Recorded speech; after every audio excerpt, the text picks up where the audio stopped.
What's up, guys? Jason Guyman here, and tonight we're going to talk about Christmas lights. And I got my good friend Ron on tonight, and we're going to just kind of chat about how he got started and what does he do, and maybe some tips and tricks. And if you've got questions, that you can ask some questions. And so that's what we're going to hit on tonight as we go through this. You know, we are getting closer to the season of Christmas light season. We're not that far away. I know some people will think April is far away, but in reality it is not. And one of the things about Ron is he is full-time Christmas lights. They don't do anything else except Christmas lights. And so we're going to talk about how he does full-time Christmas lights. And so it is a good thing that it is possible, right? A lot of times people are like, you know, I'm only going to do Christmas lights in the wintertime to get extra money, which 90% of us all start out that way. But in the end, there is people that do this full time, all the time for Christmas lights. And so I'm going to do this a couple times through here. I'm going to put a link. If you go to christmaslights.io/group, my Facebook group, I've got 2 questions pinned at the top. And if you go and look at these 2 questions that are pinned at this group, and I will let you into this group, I want you to answer these questions, and at the end of this here, we've got a little wheel that I will spin that will give you a free gift card. I'm going to give away a free gift card for this. So if you go here into the group, if you ask to join, I will be checking the request and entering you in. But these 2 here are the 2 polls. The one poll is, do you want a 2-day class, just Christmas lights and permanent lights? Or would you rather have the marketing in there as the 3rd day, which I believe is more important than the other 2 days, because any monkey can hang Christmas lights, but not anybody can get thing. And then the other question that is pinned to the top is, what day do you want to be? Is it better for you Friday, Saturday, Sunday? Or is it better for you Thursday, Friday, Saturday? Are kind of the 2 leading ones right now. So those are the 2 questions that at the end of this, I will... we got the wheel. I already have everybody that's already given it, but you can get 2 tries to win it. So that's what you will get, a gift card. So that's just something that I wanted to hit on real quick before we get started. If you want to know where the group is, christmaslights.io/group, that will take you to where you need to go. And as we're talking, I will allow people in here as you do it, so that way you can become a member. All right. So with that, Ron, tell me a little bit about who are you, where you're from, just kind of how did you get in the Christmas light business? I mean, who doesn't love Christmas lights, man? You know, who doesn't love Christmas lights? Before I get started, I do want to say it's such an honor that you have me on your podcast. I listen to you all the time. This is my first time ever on a podcast, believe it or not, as a guest. That's really pretty crazy. But yeah, I do appreciate you putting me on here, and you have like one of the biggest groups, and I follow all your stuff, and raise your prices. I think when we all start, we all charge not enough, and at the end of the season, you start looking at your taxes going, what? This doesn't make sense. And then you start getting more and more overhead over the years, and then your prices just go up and up and up. And that's kind of the story with us and how I started. But I started in 2012 in Dallas. And I went to a military hiring event and hired like 20 veterans, and I put them together as a side business. And the side business, it went okay, but I think we've all had a situation where we took a step back, or we kind of fell on our face, or we failed at something and we failed at business. And it started for me in 2018, where I moved to Houston with nothing. I kind of fell on my face and had to start all over with pretty much like a suitcase of clothes. And from 2018, when Jason talks about that you can start a Christmas light business and you can make this kind of money, and I'm talking about with no resources. Started out with just my wife bought it. I met my wife and we bought a laptop, and we had just a truck that we just barely got. And we turned that business, I think we did 140 houses our first year. In Houston, Texas. Houston, Texas. I'd never been to Houston, Texas. Didn't know anyone, anything. Just starting a Christmas business, but knowing how to do it from a failed experience. And the second year that we did it, I think we did 260 properties or something like that. And I was working out of I was living with Laura's mom, to be honest with you. I'm not trying to act like I'm big and bad, Doug. I started from, humble beginnings is a good place to start. And if you don't have any money, you can still be successful. That's not what's going to keep you back. The third season, working in mom's basement, so to speak, we did 360 properties. I think we did 360, and that was probably the breakout. No, I think that was like the second year. The third year we did 600. That's what it was. We did 600 the third year. And that was, when you start looking at your bank account, I know it's hard to think about, but you start looking at your bank account and it has like over $100,000 in here. That was like the wake up call I've never experienced in my life. I never thought I would look at my bank account and see over $100,000 in it. And it was all because of Christmas. But we would do Christmas lights, and then after Christmas, we'd say, hey, while I'm on your roof, I noticed you need a roof repair or you need a new fence. So we did roofing and fencing, and we did Christmas lights, and both of them started getting so big that we were doing we started doing fencing in February, and then about August, we would say, hey, I can't do any more fences because I need to prepare for Christmas lights because Christmas is so big. And then the next year, it's like, man, we have to stop fencing in July because I have to prepare for Christmas. And then when we moved to Plantersville, we said, why even start and only do fencing for 2 years? So that's been 4 years ago that we've only done Christmas lights. And there's a few people in the country that do it, but it's Christmas lights has changed my life and it saved my life many times. When you start the season out and you're about $14,000 broke and you're in debt and you owe everybody in the world and you just need Christmas lights to pay off, and you're just like, man, I potentially could make this amount of money, and this could really change my life, and it really has every single year. And we've done over $1 million for the last 4 years, but it's really been a blessing. But believe me, when it started out, it was nothing like this. It was nothing like it is today. So what are some of the biggest challenges when you first started doing the Christmas lights? It's got to be not having any money. It's got to be starting off not having any money and not knowing what to do. I mean, for example, when you're a hustler, you're going to figure that shit out. But like yard signs, I went to the Walmart and we used to like take the construction poster like the kids would do for science projects. And I said, well, why don't we buy some markers and some of these construction boards? And what I'll do is I'll cut them into business signs and we'll write on there Christmas lights and the number. And I would sit there all night long, and Laura would draw little like light bulbs on it, and she'd draw something nice, and we'd take them out there and staple them. Or I had my little saw, and I would saw these steaks, and we would put them at the Taco Bell and stuff. And there's later on in your career, you're like, dude, you can buy them for like $1, $2 or something at this place. It's like, it's embarrassing to think of how you start. But if you got the hustle and you just start doing stuff, like you say, you start hustling and doing stuff, eventually you get smarter. So I would say not having training makes it tough, but the resilience is what keeps you going through those mistakes. So, as you grew your business and the struggles that you had in the beginning, and now that it's gotten a little bit easier, or I should say, it's still stressful sometimes. I met Ron about what was that 2 years ago? It was September 11th. It was it September 11th? September 11th training. Oh, that is right, because I came out to you and helped you do your training out there. I couldn't remember if that was the first time or if it was at Transworld. And no, it's not. No, you're right. We met at Transsexual World. Yeah, we met at Transworld. It was, if you've never been to Transworld, it is probably one of the coolest things that you can see. It has a lot of Christmas stuff, but the Halloween stuff for it is freaking crazy. What all you get into the Halloween stuff. It makes the Christmas look sad, but it is definitely something that happens in February, usually in February, I believe it is, and all of that. Let me, that echoing is probably me, and I can turn that off here real quick. Guarantee it's me. It's the echo. World, that Christmas show. I love Christmas. The Christmas business has really worn on my love for Christmas, to be honest with you.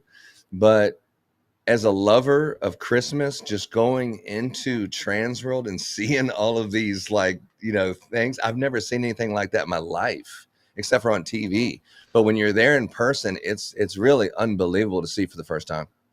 Yeah, like you get to see all the mega trees and everything. Like it's just crazy what all you can see. So it is definitely something that it is very impressive. So And the let's people that talk. you meet, right? Do what now? And the people that you meet. That's where I got to meet Jason Guyman. And that's the other thing too, right? It's Yeah. meeting people and networking with people and learning from each other. And that's very important at the end of the day. You didn't get to where you are just because you lucked into it. You guys worked hard and was able to get into it to be able to do that. So let me ask you this: being that you just do Christmas lights all year long at just Christmas time, do you think about Christmas all year long through the season and work on it, or do you only start working on it come July? Well, you have to. I mean, there's no way to be successful. I mean, the only reason that we're not doing something else is because you can't. When you have two businesses that are so big, you can't be full-time roofing and Christmas lights. You can't be full-time fencing and Christmas lights at the same time. You can't be full-time taking every pressure washing call and taking every Christmas light call. At some point, you have to get rid of one so the other one can grow to the where it can actually go. Or both of them are going to be capped out, bottleneck, because you only have so much time in the day. So the reason why we only do Christmas lights is because we think about it all the time. And a good example is at the end of the season or throughout the season, you're always going to tell yourself things like, man, if I just would have did it this way, that'd have been faster. If I just would have made this adjustment, but it's too late because you're in the season. Man, I tell you what, next year I'm going to have it. I'm going to preload all these or pre-bulb these, or next time I'm going to sell the customers this way, or next time I'm going to consider leasing, or whatever it is. But it literally takes you like 3 months to implement all these changes that you think are going to work. And you don't realize that they're going to work until you get into the season. And then you're doing the same thing over and over. But for us, we just built a big warehouse today. Laura and I were sitting here going through existing inventory and bulbing things and clipping things. We put a 6-hour day into Christmas, and we think about Christmas. That's the reason I think where it really takes away our passion for Christmas, because it's really taxing when no one really cares about Christmas, like in the summertime and they're partying. You're focused on Christmas 24 hours a day, and all the and you know time. and you know that's the thing, that when you do that, you're able to network with people. You're able to start looking at those bids and bidding those jobs right now and doing the commercial bids, and that's one thing that makes it different.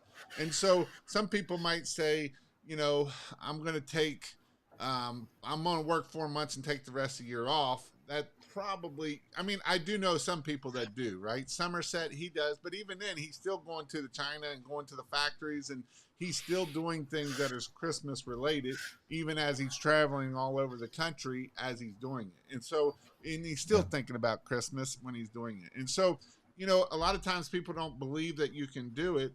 And what do you feel like was holding you back in the beginning that now you don't even think about it?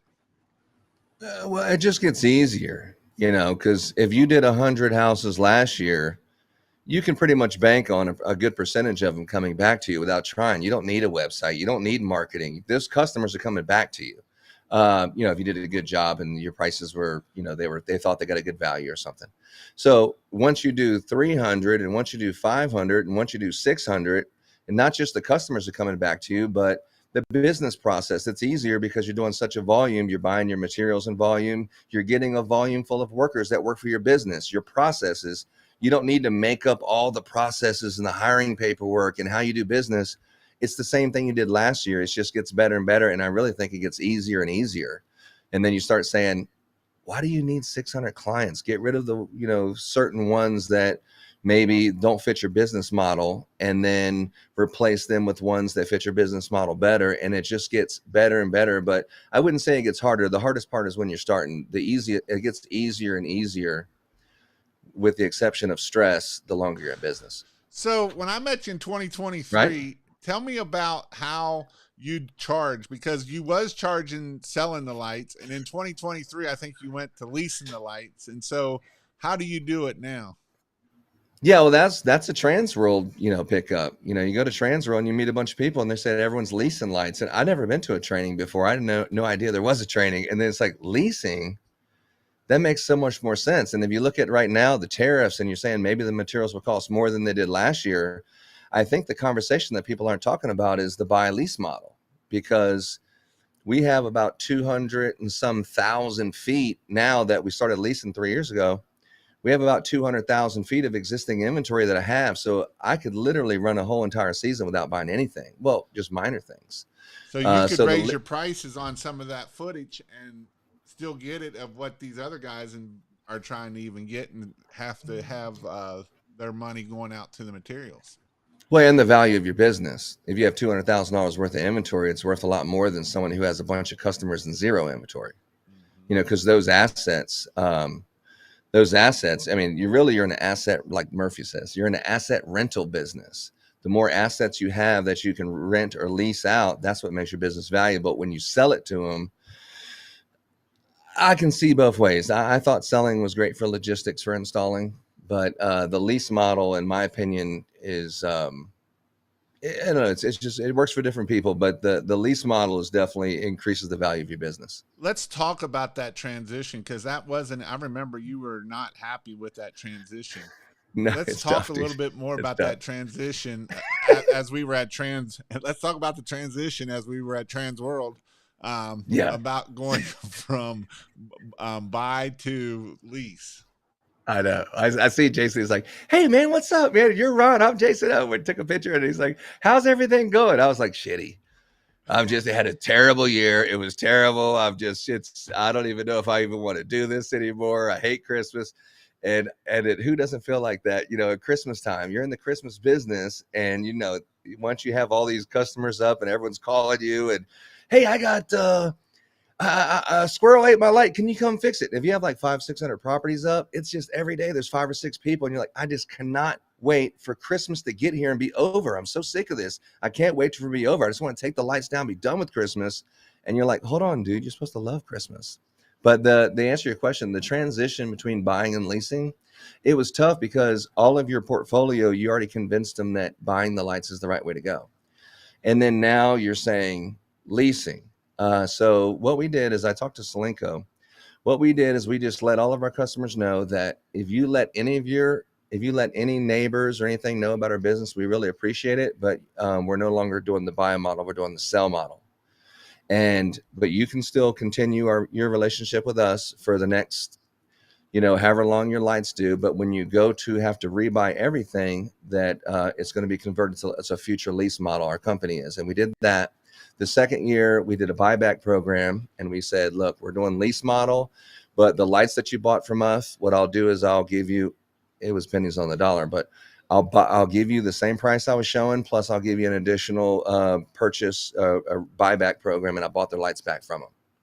And then, so then we just took all the lights. We still have about maybe 15% that still purchase from us.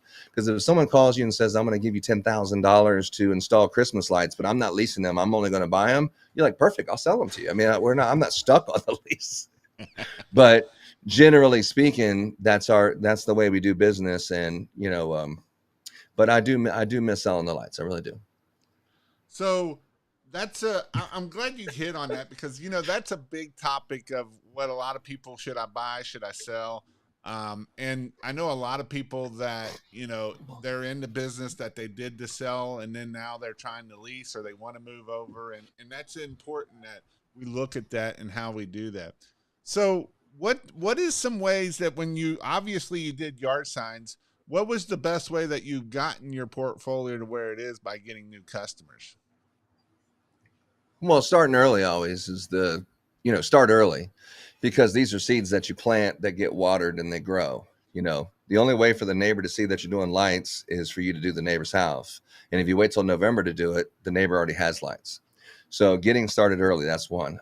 Putting a yard sign at every customer that you did their house, that's another. Putting yard signs out, if you have people going out to the property anyway, why not? If you're like me and you're broke and you can't afford to buy company trucks and trailers and all this stuff you see these big companies having, it cost me $20, and Laura would make she would put decals in the back of their personal trucks and says Kingdom Christmas Lights, and it has the phone number. And that was something that I just had the guy sign. I paid him $50 to do it, and then I paid him $25 to take it off. So we put that in the back of people's trucks, their personal trucks that work for us. And then we also did shirts. So the Kingdom Christmas Light shirts, Laura would sit there with 300 shirts or 180 shirts, and she would sit there in the vinyl thing. And then if you know anything about cutting the vinyls, you just cut the negative and put it on a screen print, and you just sit there and put the paint on there, and she would sit there and make, you can see it on our YouTube page, she'd make hundreds and hundreds and hundreds of work shirts. We'd never really purchased anything. We just did everything ourselves until probably the last couple of years. You know, our business is at the point where we can be like the other people and buy it from a real person, you know. But it didn't start like that. But shirts, I want to hit on that because you guys started literally from nothing, right? People think literally that you just, you know, you're at $1 million now and you just don't understand, but you literally started from zilch, and you even started not in a really good time either. It's not like the market was going crazy back then either when you started. And, you know, you can always find an excuse, you know, but excuses, you know, if you're good at excuses, you're seldom good at anything else. But, you know, that, and then, you know, like Nextdoor, you know, at the time, Nextdoor was good. Now they have ads and it's not as good. But, you know, Nextdoor, you can't post about your business, but you can tell about a business that gave you good. So what I would do is I'd have like 6 different addresses and 6 different areas of business. And then I would act like I'm a local homeowner and say, man, I tell you what, this guy, Ron, did a great job for me. And I show a picture, but I had like 6 different accounts all over Houston. And those would come in and say, hey, man, one of my neighbors recommended you. I'm like, oh, yeah, where's that? Oh, he lives in Pearland, which is like an hour and a half from me. I'm like, oh, yeah. Yeah, we just did a job down the street, you know, that. And we would, you know, the Google business listings, you know, you can drop a pin drop at your house and have a Google business listing, but you could also drop a pin at 4 different locations around the area and be the local guy everywhere. So we had 4 locations for Google business, 4 different Google businesses and 4 different locations around that surrounds our area and all different. So every time you look online, of course, your website's not ranking number 1 when you first start, some bullshit website that you just created or paid, you know, whatever, to have some basic website. But it looks like you're the local guy. A lot of people like to support the local guy. So it looked like we were local everywhere when really I was still at mom's basement. But, you know, just being creative, knowing what the parameters are and be creative. It's hard to get 4 Google businesses now. Back in the day, it was real easy. You could have 10 back in the day. If you trust somebody, you just all you have to do is have somebody that can open the Google business out the mailbox and say, here's the code. And then you punch it in there and that's your business. Yeah. So, I mean, it's not as hard as you think, but you got to be creative. It don't work that way anymore. They've cracked down hard on it. Now you got to do a video because it's going to get suspended as soon as it goes. So then I got to do a video of the door and of the sign and all kinds of bull crap. But it's just the thing. It's just no matter how it changes, you just have to understand what's going on. You have to adapt to it and be smarter than it. If it says, hey, from now on, you can't do it this way, you figure out a way to do it. And that's just with everything. But Facebook, the personal Facebook groups and the neighborhood groups that are only for people who live in this neighborhood. You know, I mean, how many neighborhoods do you live in? I live in at least 50 of them. At least 50. And it's like you're that in that local neighborhood that's in your service area. And you just figure out a way to get in there. And that's, you know, that's what you have to do. I mean, is it right? Being successful, you owe that to your family to be successful and be creative. And that's how you make the phone ring. And then once you get into the neighborhood, anyone who knows if you do a good job and you have a fair price and, you know, all the neighbors are driving by saying, damn, look at that one. And then they see your sign like, man, that looks awesome. And they see your sign, they're on the phone. Hey, so you just did my neighbors? And you're like, I just did 30 houses today. Which one are you referring to exactly? And then, but it just goes from there. Let's talk about something else that's usually pretty hard for a lot of people to figure out. And that is, how do you get that many houses up? Employees wise, how do you get good employees and how do you keep them and how do you train them? Well, I mean, you know, it's just like if you have a lot of customers, how do you communicate with them? If you have a lot of workers, how do you communicate with them? So you have to have a good communication system. What I use Google Chat. Everyone in my company is on Google Chat. So when I say something, everyone in the company can see it and they can give me pictures, like comes Google Chat or Google Photos. So I can grab real videos and real pictures. I can do a Google Meet, which is not Android or iPhone specific. And I can communicate with all of them, give them their message. That's how I do it. And then, of course, we use Jobber, which you know about Jobber. Jobber, between Jobber and Google Chat, those are the two. And then whenever I train or whenever I do anything or talk to customers, it's the rule of 20.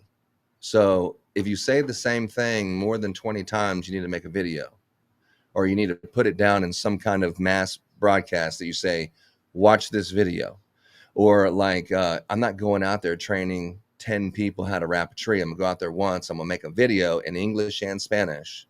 And then when someone says, hey, my friend, I'm on the way to the job and shit, but they got the big ass tree. I'm gonna need to wrap this tree. And you're like, whoa, big trees are really tough.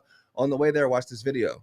And then they're watching video. So I'm not gonna say it for the 21st time. I'm gonna have it on a nice video, and then they're gonna watch the video. So when they come in, they watch videos, they have their orientation, they have their release of liability, they have their contract, they have their 1099, they have all their paperwork in there, and then they have all their videos. And then I'm constantly showing them videos every day based on the project that they're at.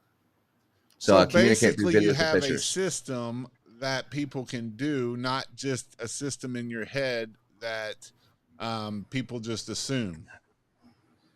Well, you have to say it for the same time 20 times, and then you got it down, then you put it into a video. Yeah, but and it's the same. Then you may have to tell them 20 times to go watch that video. You might have to drive out there.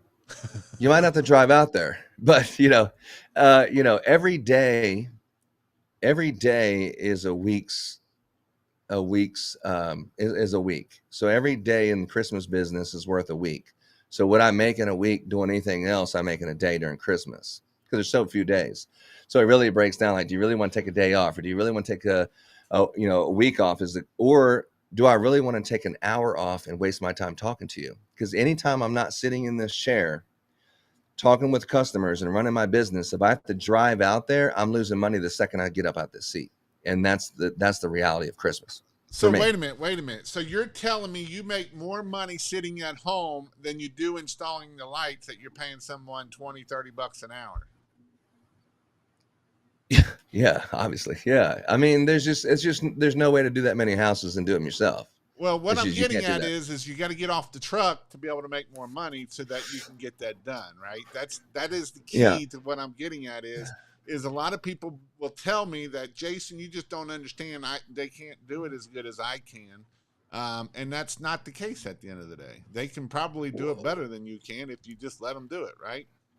Well, I mean, it might be true. They may not take the same kind of attention to detail, and they may not take the same kind of effort or whatever. I mean, of course, no one's going to love your business more than you. True.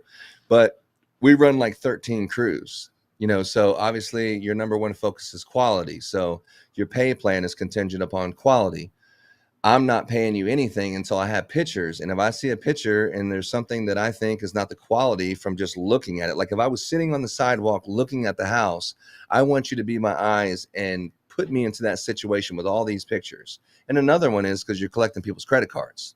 So you don't want to say that you did something and charge their credit card when you actually didn't. So I need every single photo. And that's the same with a lot of businesses, but especially ours. I need to see that they're working, and I need to see that they're exactly how I would do it. I want to see that reef is fluffed. And if you have a problem with quality, now I want to see pictures behind the bushes. If you're having problems with connections, I want to see every single connection until I trust that you're doing the connections right. But it's all about micromanaging through pictures. If you're having a quality issue, or the ones that you trust, you don't need all that because I trust you. And then they're just taking a picture just to say it's done, and then you're on to the next one. So when you go to Transworld, do you find that fluffer there, or are you the fluffer? Fluffing? What we fluffing? What we fluffing, Doc? I missed the fluff. So, yeah. Fluffing reefs is like don't Google professional fluffer. Don't Google professional fluffer. It's I think it's OnlyFans or something. But no, but on your wreath, I mean, like, there's a way that wreaths are supposed to look, and there's ways that bows are supposed to look. So when you say, "Oh my God, I'm so sorry," obviously he didn't say it. Then you have to drive down there and address that problem. You say, "This is the last time I'm gonna waste my time," and drive down there and show these guys how to fluff a wreath. Somebody grab that video camera, and this is what you do when the wreath looks like it's all smashed up and the bow looks like it needs. this is what you do from this point forward, and that is the new process in the future, and that's the pictures and stuff you start to show in training. So every year, like I said at the beginning, you realize I should have done this when I met the guys, and this is the new process I want to implement next year. And then you have 6 months to get all those ideas put together and implemented. But Ron, I don't like doing videos. What would you tell somebody at that point? It's, neither do I. I don't like doing a lot of stuff I do. It's just I don't like wasting my time, and I like making money, and that's the reason. The main reason is I like to make money. So if you want to just tell people to do stuff and you want to do that, just know that you're the bottleneck of the company. Because if you have 600 clients and you have something that you want to communicate with 600 clients, get on the phone, especially in the Christmas business, because in 2 weeks or sometimes in one day, your opportunity is over with.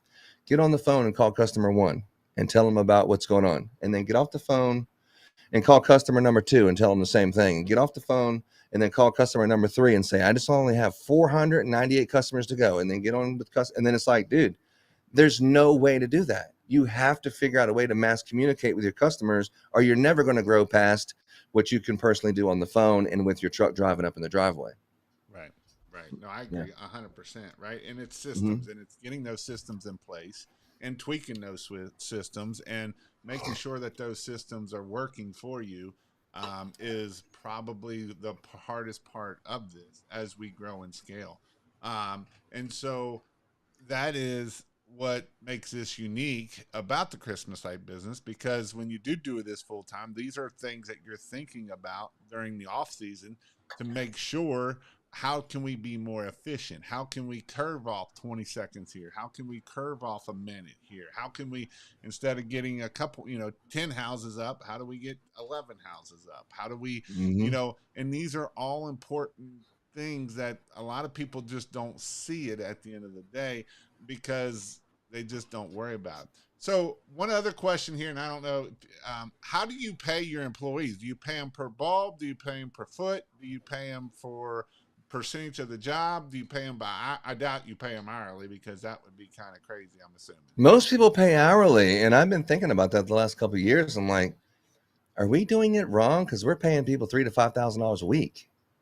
Are we doing something wrong? Because these guys are paying, well, I'm paying the guy $25 an hour and stuff. And anytime I pay somebody the hour, like hourly employees are just lazy, or they're, they think, when you pay someone by the hour, they're just less productive. I can get into that a little bit more, but if you're paying somebody to do the job, when the job is done, you lack on quality. If you pay someone a salary, they try to work less hours. Like if you say, I'm gonna pay you by the day, they try to work a 6-hour day if you let them, so it's just, what is the right way? The way we pay is increment.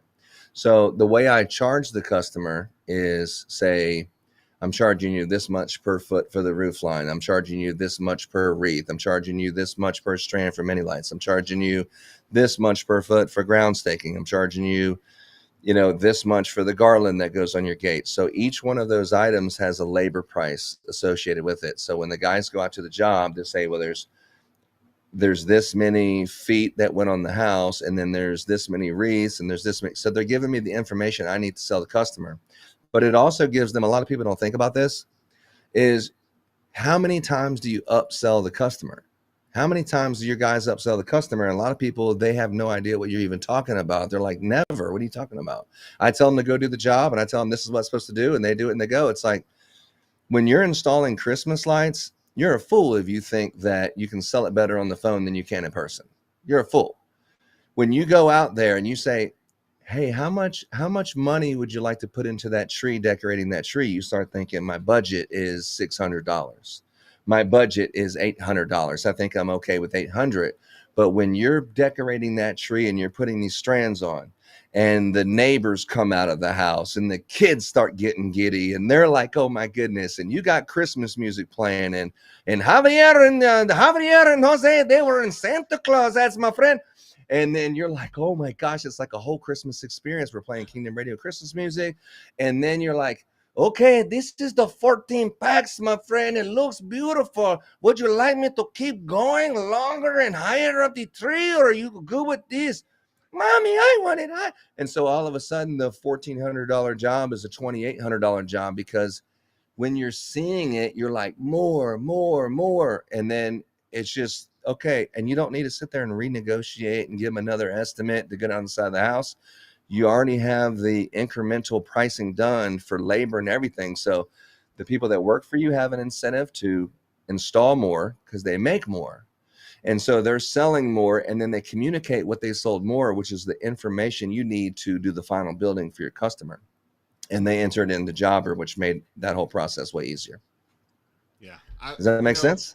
It makes 100%. So basically, you have the labor cost broke down per foot of whatever they're putting up then at that point. Yeah. It's like 80 cents. So you're doing 80 cents a foot basically. Once you make it past the probationary period.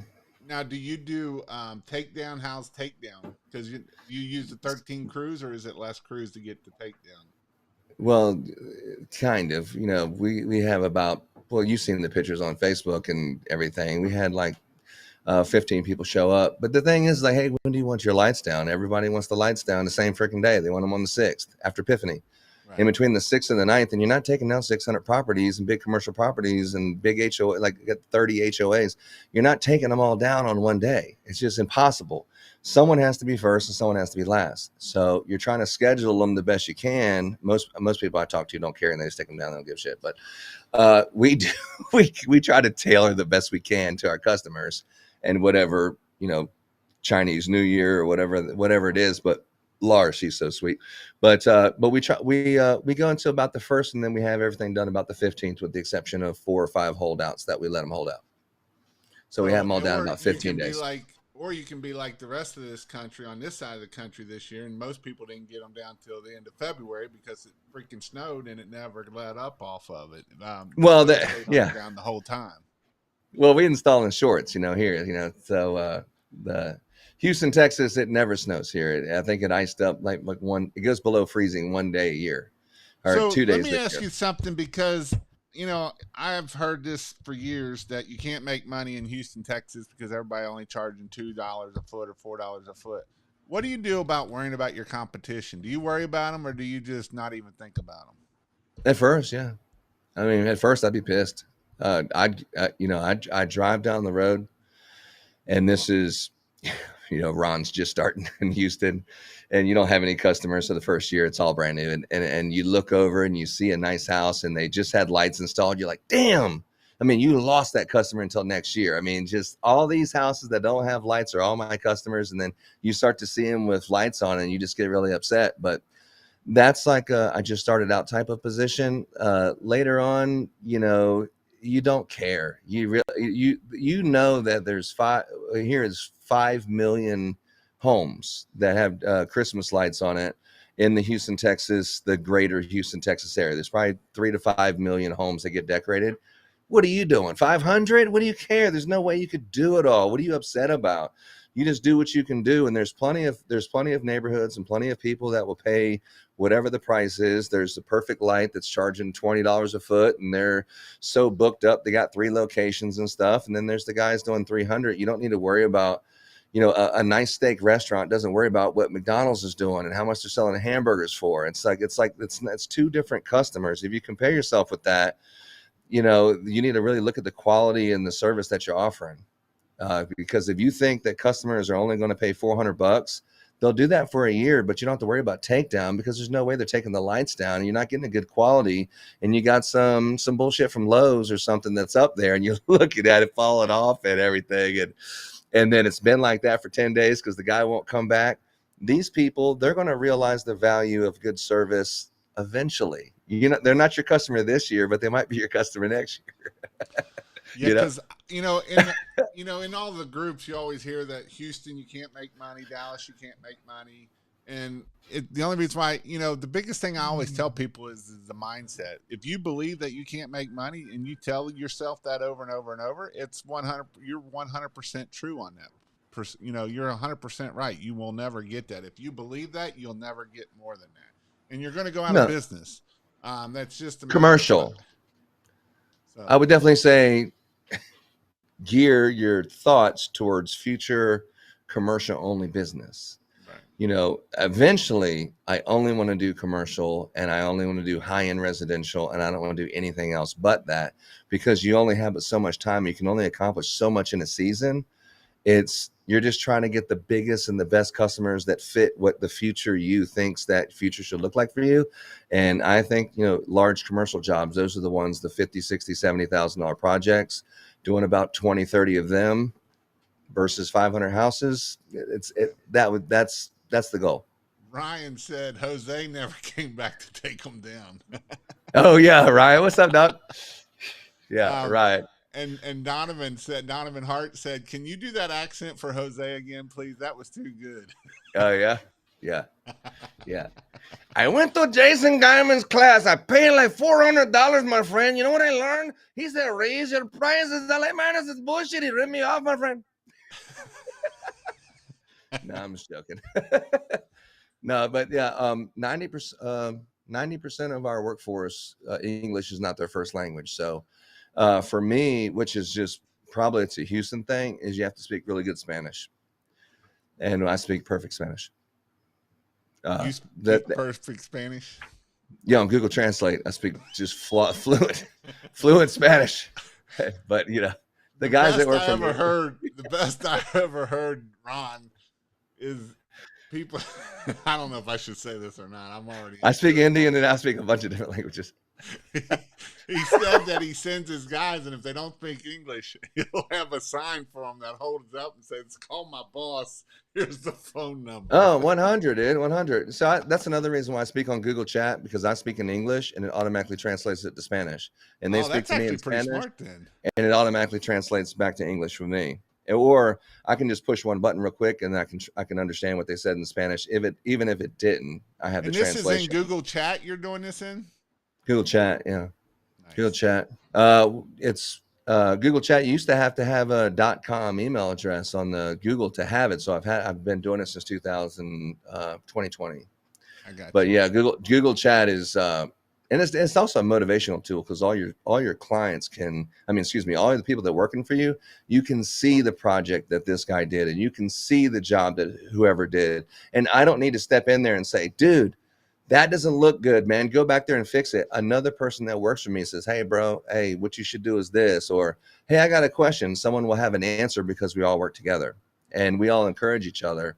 And whenever someone gets a big paycheck, I like to let people know, like, damn, bro, this guy is working his ass off. He's making money. And I will say that too, like when you're paying by the increment, you're probably wondering, why is your guys wanting to leave and they don't want to work after dark, or they don't want to work at 5, they don't want to work past whatever. It's because you're paying by the day. When you pay them by the increment, it's like 7 or 8 or 9 o'clock at night. They're like, hey, Ron, my friend, hey, don't you have that job at College Station? Do you think maybe you got another house for me that don't mind me coming out there right now? My friend, shit, man, I need to make some more money. My baby mama, she already got like this beautiful hotel. And I'm like, yo, I got you. But we work till like 2 o'clock in the morning every day. Like literally, Laura and I, we're up till 1 o'clock in the morning. And then we're up at 7 o'clock when Ryan Shelton's showing up to buy materials, or someone showing up to get materials, or for one of our installers or whatever. So we're up at 7 o'clock in the morning, and we're up till 1 o'clock in the morning with the people working late. And it's nonstop working around the clock, 24 hours a day. HOAs, you want to work all night? You want to work all night? You can do it, but you're trying to manage their sleeping schedule, because you're literally working all day, all night, every day. And that's how we do it. Just so if you didn't know, you can go to christmaslights.io/group. There's 2 things pinned there. I'm going to give away a card here in about 10 or 15 minutes. It'll be a gift card that we'll give away. If I will go over here and check to see if I need to let anybody in. If you've tried to join into the Christmas Light Install Training and Community Group, there's 2 questions. If you answer those questions, I'm going to put you in here, and then we're going to give this away at the end of it here. When I'm all done here. I know some people have already went and voted, because I got more votes. So go vote on those 2 things to do that. Where's it at? On christmaslights.io? Where's it at? christmaslights.io? christmaslights.io/group will take you to my Christmas light page. Oh, I see. It's in my Facebook group. Mm-hmm. Yeah. So, Ron, we talked about getting employees a little bit. We talked about um, getting the jobs. This one guy, I'm going to answer this question here. For a first upcoming year in business, relying on yard signs, word of mouth, how would you go about a website ads without any pictures or reviews? You don't got to worry about them. I mean, the one thing I've preached a lot is, if you're going to do Google ads, that's one thing. You can definitely do Google ads. You can do Facebook ads. Facebook ads do pretty well with Christmas lights. Google ad can do pretty well with Christmas lights.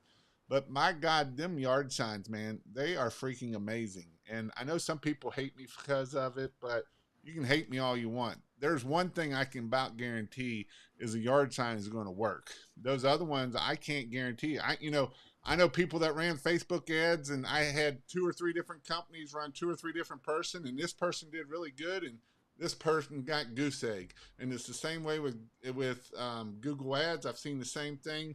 One person did really good. One person, two, three, four people did goose egg. And so it's one of those things that it's important that we do it.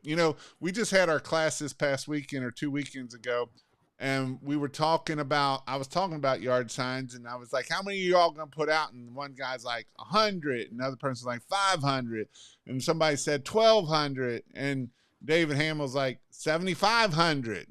Yeah, 7,500 yard signs, right? But guess what? He's growing his business, and it's what it is. At $3 a piece, that ain't that much money if you're getting a couple $100,000 out of it. And because the other great thing about it is like Ron said, it's the 80-20 rule. 80% of the people are coming back. 80% of the people will return. What I've always learned, it's between usually about 80 and 90% will return the following year.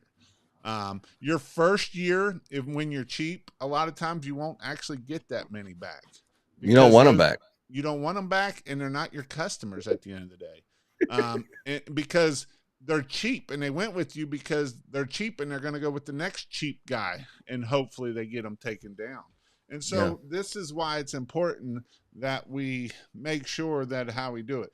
But what I would say is have a budget, right? Figure out how much you want to do. And, a lot of people, and I know some people don't like me on this, and I even sell lights. You can go to christmaslight.io and get lights. Don't buy your lights. I'd rather you spend $10,000 in marketing than $10,000 in lights. I've seen people go buy $10,000 in lights, and then they wonder why they can't get no jobs. I got all these lights. People aren't just going to show up to you. That's not how it works. I mean, it can work that way sometimes, but a lot of times it don't work that way. No. So you just got to make sure that I want to make sure you're successful. I want to make sure you do hit $1 million. And I know some people, $1 million in a Christmas light is mind blowing, right? It's like there's no way you can do $1 million in Christmas lights, but there is a way, right? There is a way that it can happen. And so even with Ron, right, 600 customers. I don't know what your customers is. So your average. No, we only do about 400 now. So we do. I think we did 440 last year, 450 last year. So your average ticket is over $2,000 at that point. So that's huge, because you know how many times I've heard people in Houston, Texas tell me you can't get that. You can't get that in my area. It's in Texas. Everybody's $2 a foot. You can't get that much, right? But you can't. Well, you can't get that on Facebook groups. I mean, back when, like in this local area, the Conroe, Texas, the guys out there they're in the trenches fighting with me. They know exactly what I'm talking about. Is someone says, hey, I'm looking for Christmas lights, and does anyone know or in search of a good installer in the area? And before that one day is over with, you might have even seen it all the way in wherever in the country you live. There was 126 comments of recommendations of people that they said, I think you should call this guy, or call this guy, or call this guy, or call that guy. And most of these people are my customers, because I said, hey, well, I see that you install lights, why don't you network with me on all the other essentials that we offer.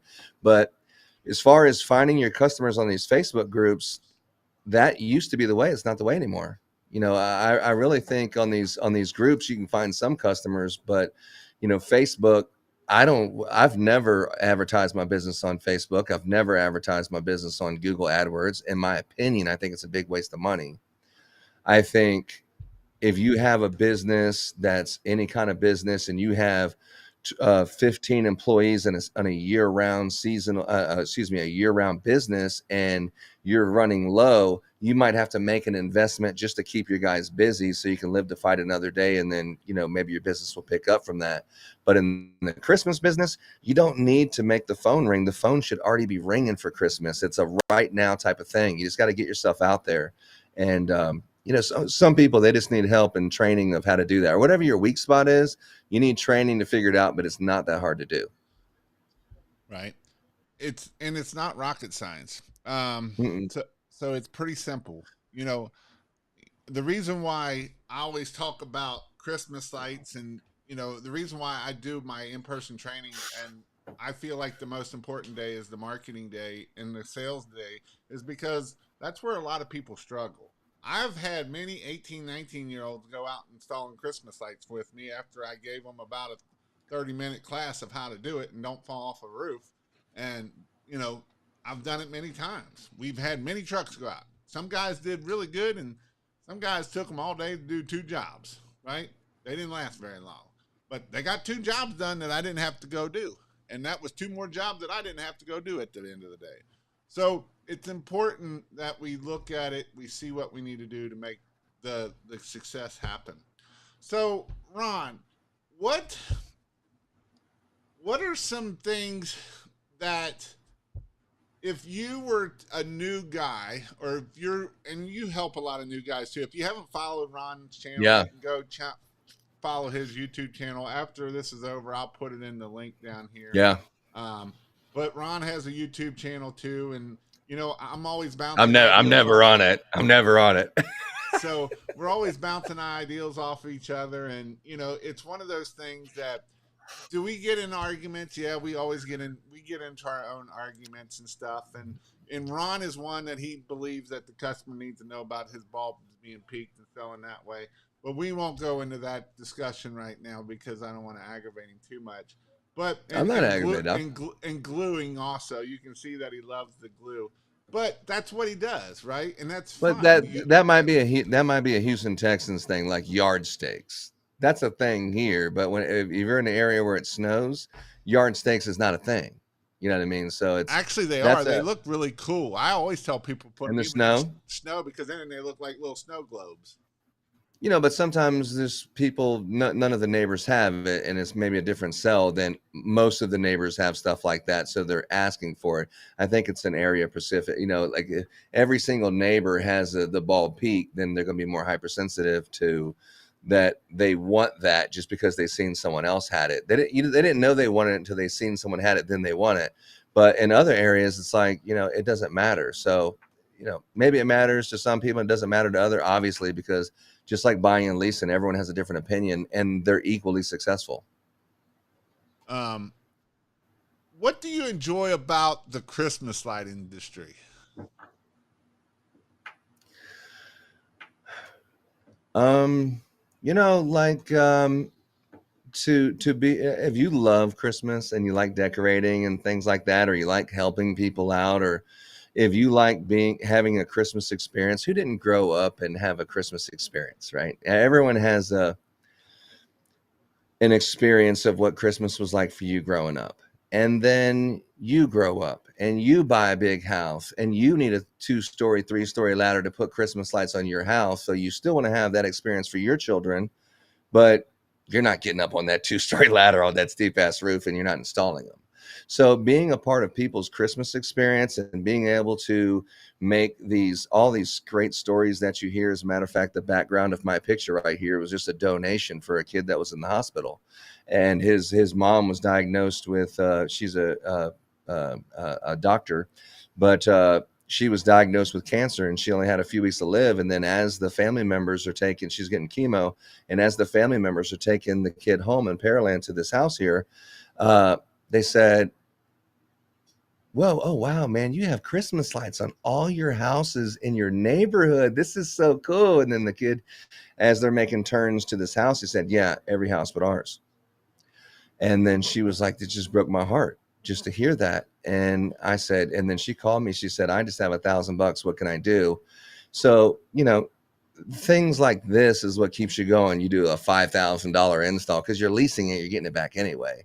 But things like that, or just being a part of people's Christmas edition, like a Christmas tradition, like you're part of their family, and you go out there and you're wearing the Santa hats, and they just look forward to being a part of yours, just as vice versa. I mean, I love being part of the Christmas traditions and being a part of making Christmas great for, a lot of people. And if they have a problem, and I have family coming over, I take that super serious.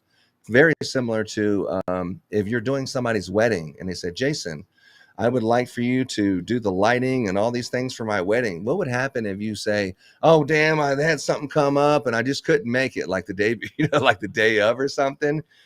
It's that type of disrespect is not like, hey, you were going to fix my pool and you didn't show up. That right there, like, that is like very, very serious. And I think of Christmas the same way. It's super serious to be trusted with that. And that's probably my favorite part about it, is to be a part of everyone's Christmas traditions. It's become part of our families. And it's a lot of fun. And when you do the giveaways, that's probably the best thing about the Christmas. And when you get to see that kid's light, the kid comes out and is just lit up like a light bulb. Or, we did several that it was their last Christmas. It was the kid's last Christmas. We've done some that they didn't even make to Christmas. Yeah. And it just tears your heart apart. But it's one of those things that you realize how blessed you are to be able to still be kicking at this age and being able to do that for that kid. So, and then some customers make you give it to them, and then there's that. Right. You're like, hey, why is he not answering the phone for the final bill? What the hell's going on? They make you donate it. But, things happen, man. But yeah, that's my favorite part. I love Christmas lights. I love decorating houses. I love exceeding expectations. I love the money in it, but I just love Christmas time. And Christmas time is a great time when you're in the Christmas light installation business, because you're bringing the light, you're providing the light, you're providing a solution, right? And you make a lot of money during Christmas when people are down and they're depressed and everything. You literally have bulging pockets and full of money, and your bank account swollen out the wazoo. And it's just the best Christmas ever, and it just keeps getting better and better, like Valentine's Day. Yep, exactly. Right, babe? Yeah. We need to get you out there on the ladder, bro. Yeah. We need to get you running a couple crews for Kingdom. Yeah, I actually can start a business back up now that my time frame is closed down. Oh, you had a non-compete? I had a non-compete for 5 years. Are you going to start a business? I don't know. I mean, I've been doing some permanent light stuff, so that's what because DJ has the Christmas lights, and me and him kind of been doing the permanent light thing. So yeah, we're getting into permanent lights. As a matter of fact, a very similar product that you offer, Invisilights. Mm-hmm. So we also are going to be maybe adding that to our portfolio, and Dustin, we're going to be going to. For you, are you seeing a lot of the permanent lights go up in Houston? No, but then again, I never leave the house. I never leave here, so I don't really see anything, but except for online. But permanent lights, I think the permanent lights are the new thing. It's just having a good product and getting a couple of neighbors, but I think it's definitely validated. I think permanent lights are going to be, if you're one of those guys that want to do Christmas lights all year round, the permanent lights will help you to get to the next season for sure. Help you close that gap financially, and also maybe keep some guys busy. So we're going to be doing permanent lights. As a matter of fact, no, not this Friday, but next Friday, Joseph Murphy's coming down and is going to be training Invisilights with us. And your boy Dustin, he was nice enough to, he's going to decorate all of the Kingdom warehouses. So, and then we're going to Utah with our buddy Jason Guyman. 3 days after that. Yeah, we're going to fly all over the country before we get to Utah. It's going to be great. Ryan said, yes, it's a big thing in Houston now. It is? It's big in Houston? That's what Ryan Shelton said. Yeah, Ryan's gonna be at the warehouse. Right, Ryan? Ryan's gonna be at us, and we're all gonna be sitting around listening to Murphy tell us how to do. Well, actually, he's gonna be installing all the buildings, so we're gonna be installing hands-on training. So come see us, not this Friday, but next Friday. That's the best way to learn it. But yeah, dude, whenever I'm doing, like, if I show up at a property to install lights, I'm not just sitting in the truck. I'm going to get out there and at least look like I'm doing something, grab a selfie, like, look, I'm doing something, mommy. And then that way, you can say that you're actually doing something. But the best is like when you're selling customers. You're saying, yeah, I do permanent lighting. And then you're flipping through your phone. You kind of want to show them a picture of you up there with doing something, So it kind of adds to, what you're talking about factor. Yep, exactly. So yeah, we're gonna be doing that, and I think when I was looking at your post, and you said, well, you just don't want the permanent lighting or hands on, you also want help in marketing and stuff like that. So I think we're gonna offer, we're gonna take pictures of other people installing, and we're gonna make little video commercials for the company. So I think that's our little niche that we're gonna offer, since that's what I do, and I'm really good at it. So I think we're gonna make little commercials for people's company that they can do it. Another thing I think we're gonna do is not just offer like a solution through our mutual friend for to purchase permanent lighting, but I think I'm going to train up 2 of my guys that they know how to do it. So if you sell a job, you can get the materials and you can have our guys just use them for labor to install them the first couple. So all you have to do is just sell it, and I can provide everything, or whatever that you need. Once you see it a few times, then you'll get it. But you can actually, for a couple bucks a foot, pay one of my guys and they'll install it for you. And then you deal with whatever the potential blowback is of maintenance 4 or 5 years down the road. You can deal with that. But right. So I think we're offering that too. Awesome. We'll see. We'll throw it on the wall, see if it sticks. Let's give something away here. Let's see if anybody else has signed up for this here. Pull out some money out your pocket, dude. Let's give out some cash. Let's see. Actually, I'm going to ask you another question, so that way I can start working on this and make sure I got everybody, so I don't piss nobody off too bad. What are some things that you think, as if you were starting over again, what are some things that you would do to get you to where you are a lot quicker than it took you before? Well, in this day and age of where we are right now, I mean, of course, you got to have a Facebook page and you have to have a basic website. I mean, if a customer says, what's the name of your company? And then as you're on the phone, they type it in real quick and they just want to see something that looks halfway professional. So you need a website. But with the exception of that, just a bunch of yard signs. And I think what separates the people who are successful and the people that aren't is you cannot get the estimates done fast enough because you just don't know how to kick them out fast. That is the thing. Like, so I can do 50 estimates. I can sit here and do 50 estimates on houses. I can look at a house and tell how many feet it is and tell how many this, and I can tell how many strands of lights based on this and this that goes into the tree. I think learning the estimation process and learning how to estimate faster, and that is just going to be done by practice. So you start looking at houses and you start just practicing doing estimates on houses and how many feet it is and how many this it is. And I think that's what separates the men from the boys, is how fast you can estimate properties and get the estimates out to people.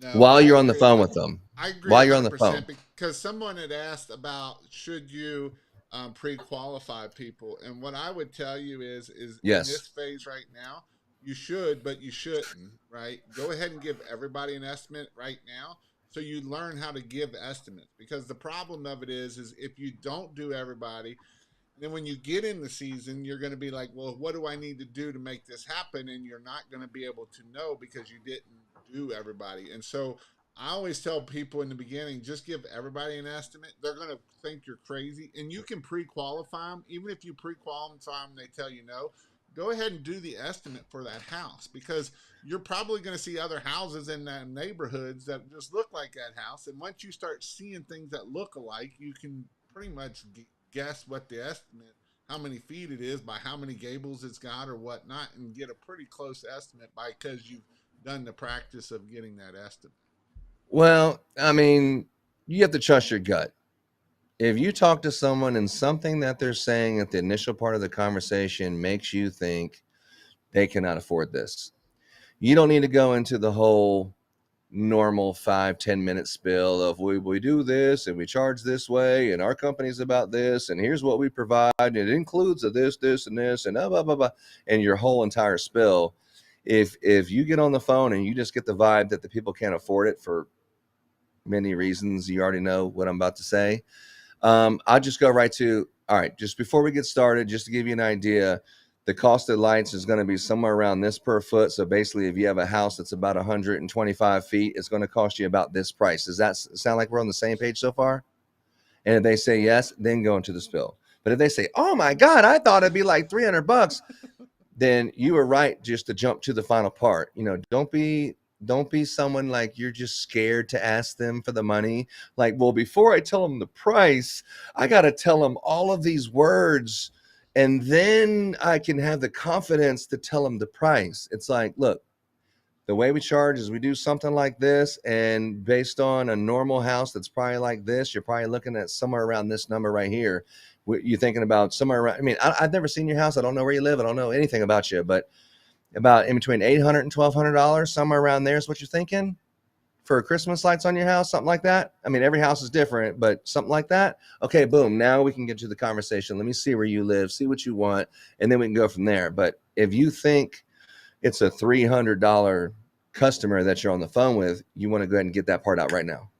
Because if they say, oh no, then you need to get off the phone with them, get on the phone with someone else.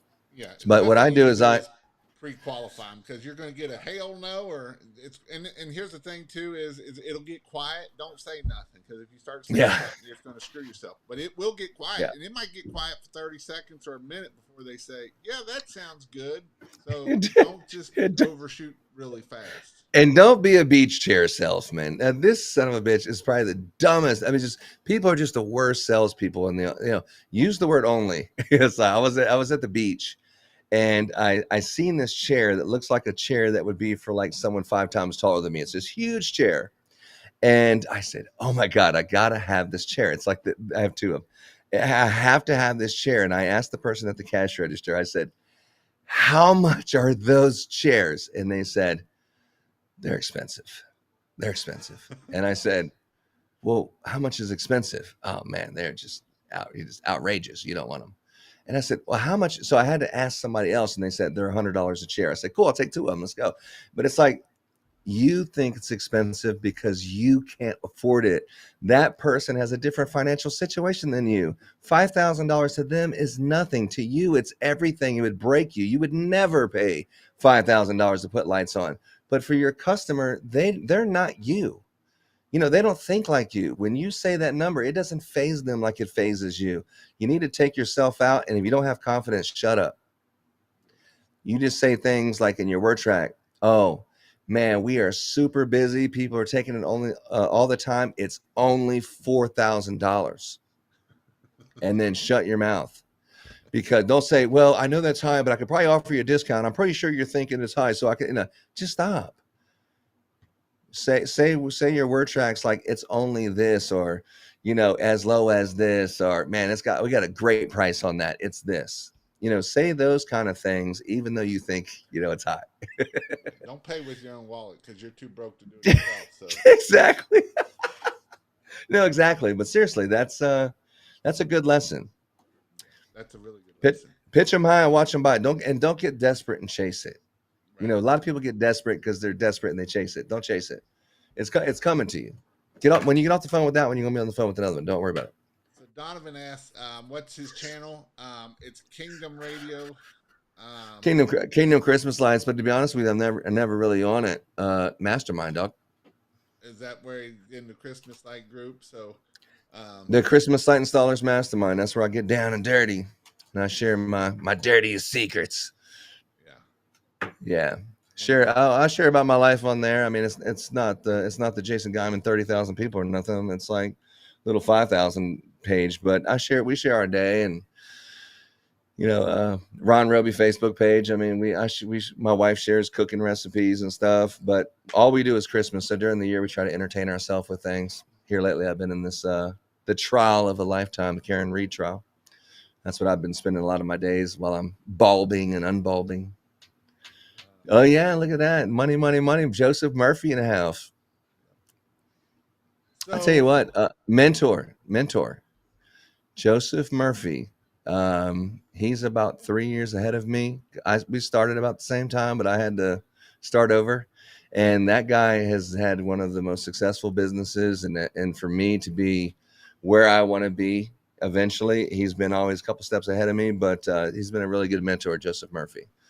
Finding a good mentor and finding someone who will take the time and answer your questions in season, because that's when you really need help in season. My buddy Murphy is one of the mentors of mine, among other people. So Jason is setting that up to rig it to let his fake Facebook account win. Actually, I am not rigging it. I'm gonna go.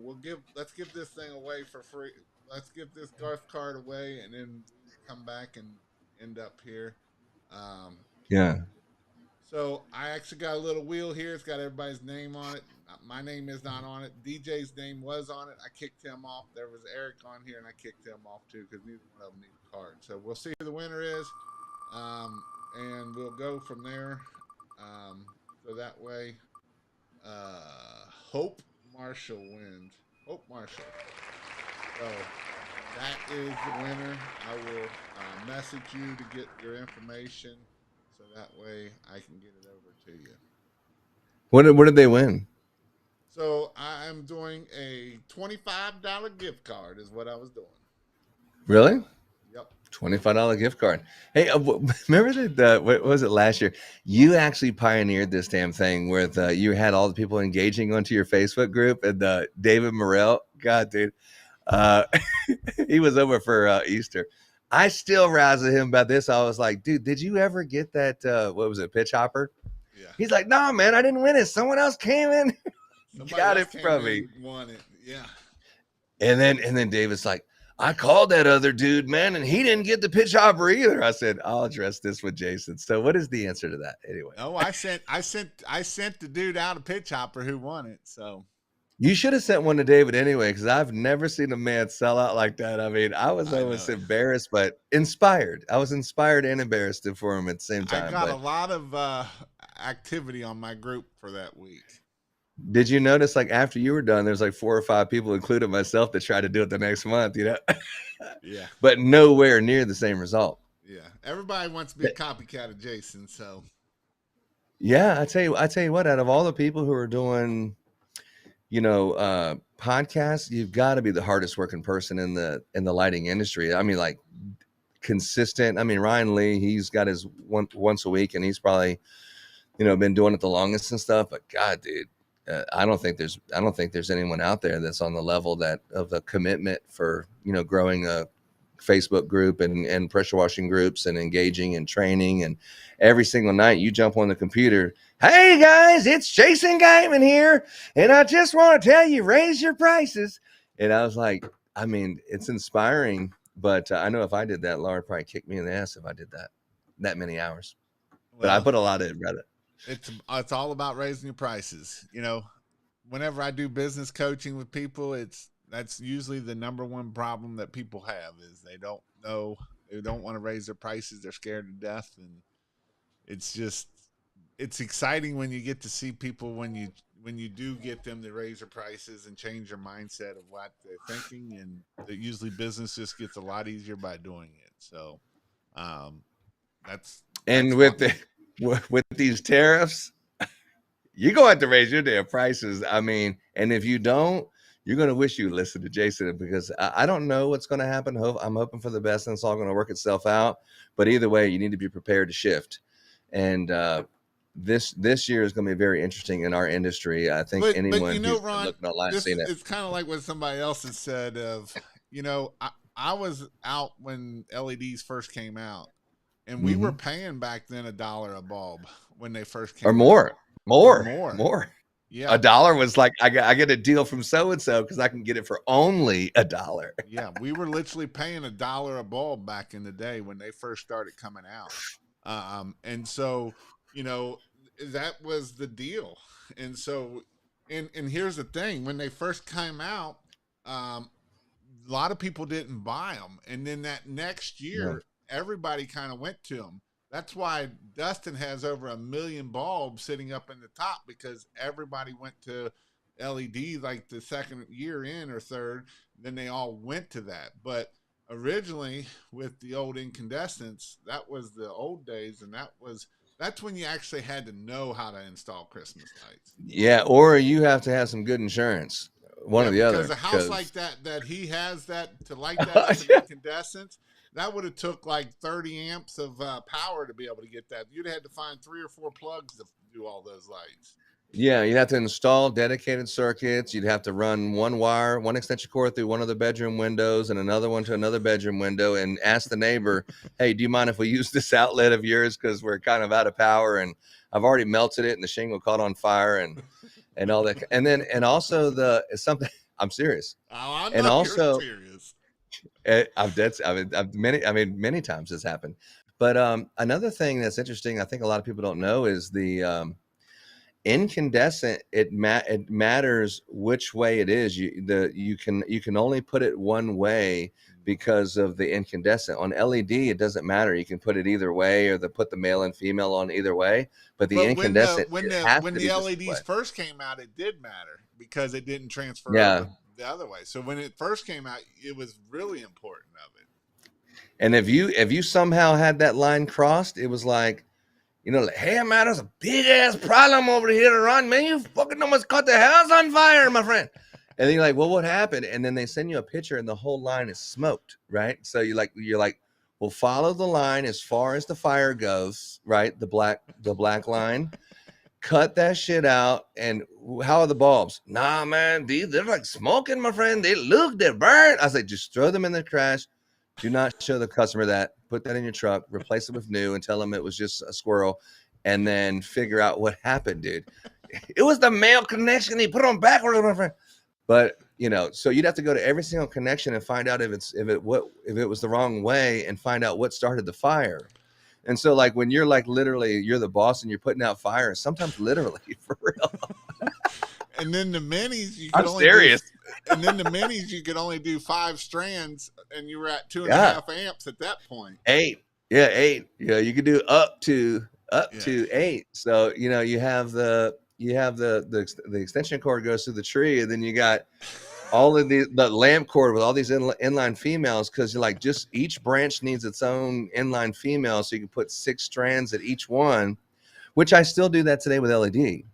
Just because, not 6 strands, but I try to do no more than 10 strands. That way, if there's ever a problem, you can isolate it fast. Not, hey, just this part of the tree is not working, not the whole tree's not working, or that's a power issue. So I still install like that today.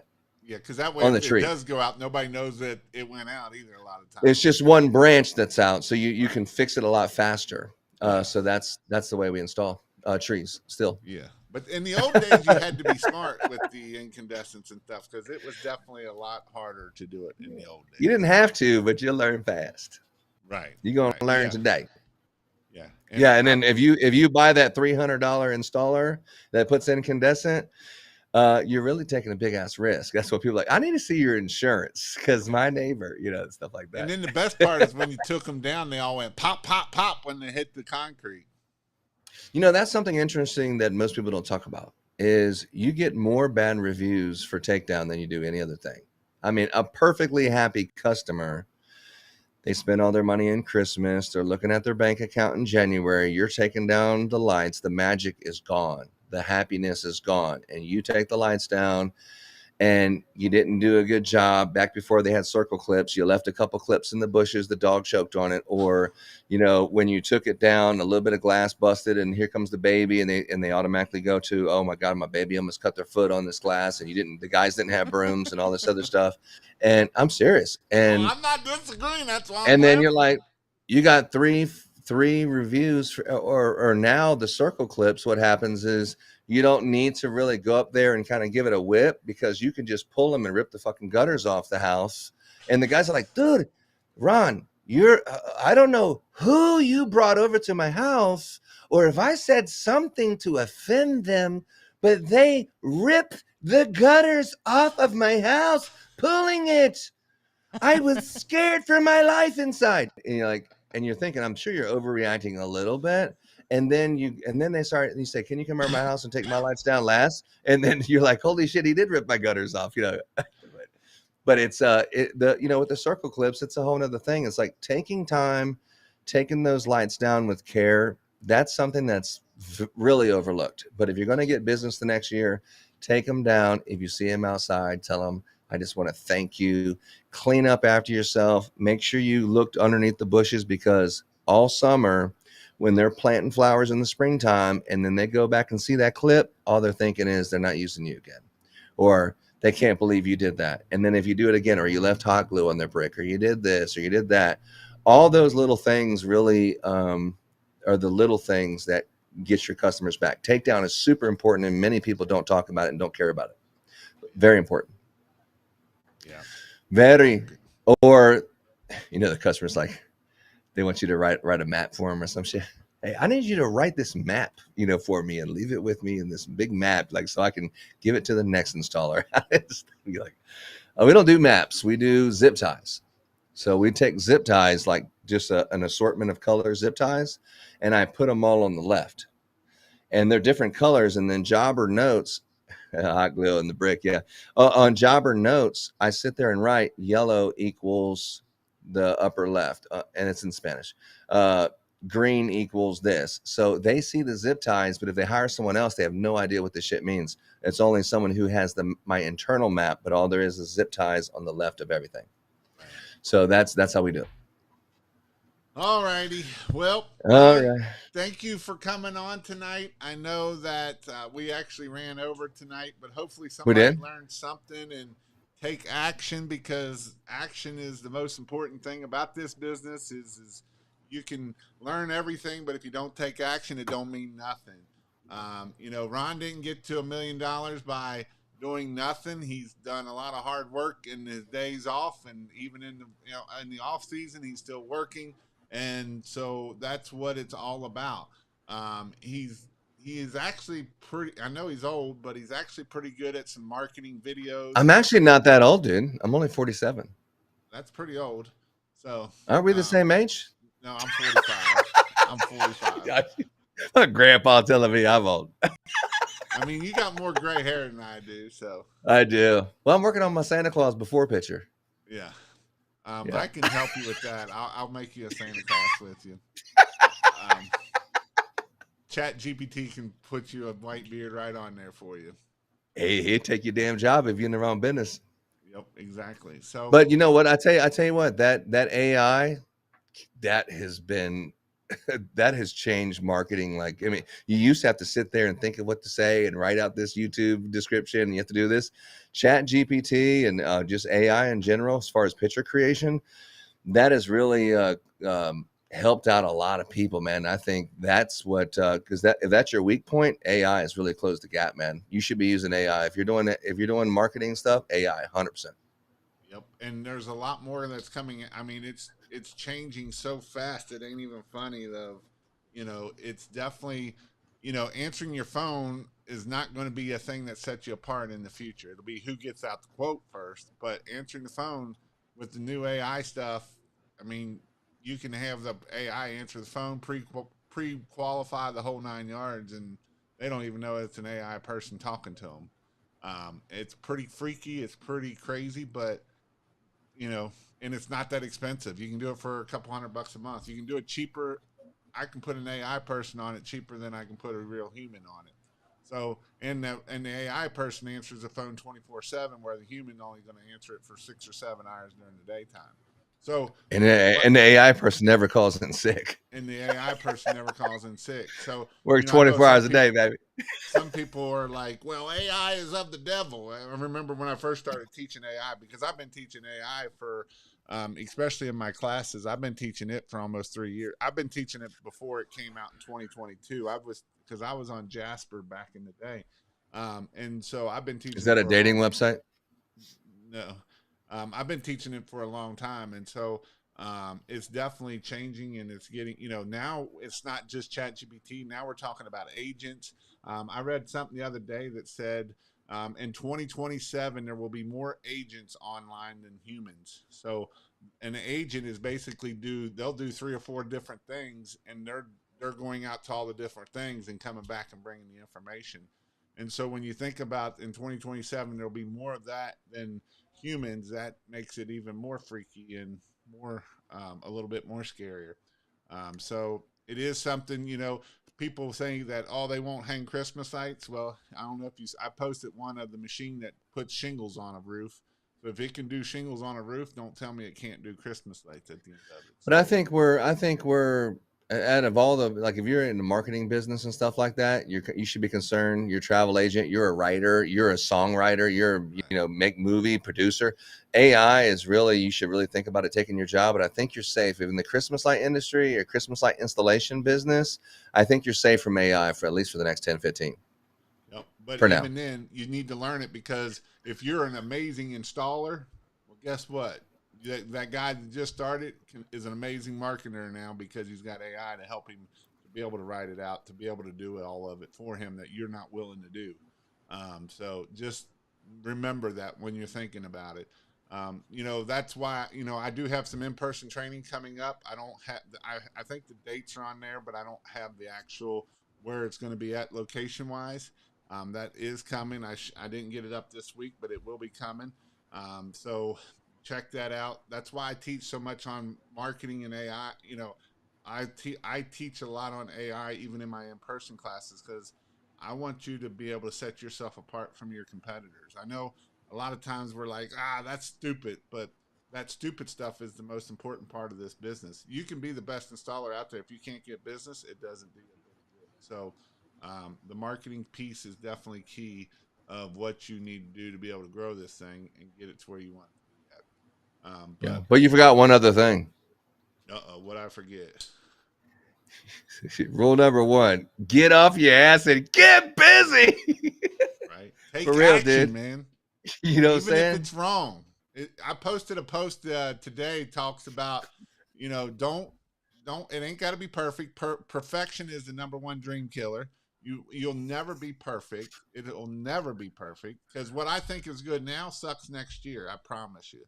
So it's never going to be perfect. Just get up, do it. And if you've never done it before, figure it out, right? Jump out of the plane and figure out how to build the parachute on the way down. You'll figure it out. I Mm-hmm. promise you. When Yeah, we when tell the guys, grab your purse and get in the truck. You're like, what? Hey, bro, grab your purse and get in the truck. Let's go. so all righty. Well, I will Thanks, not brother. be on here Sunday night. I am going to be coming back from Phoenix. I'm going to Michael Burnoff's thing this week, so I'll be on fire next week. So you'll definitely want to see me next week. But hopefully, y'all have a great night. Again, thanks for coming on, Ron, and we'll talk at y'all later. But hang on, Ron. I'll talk at you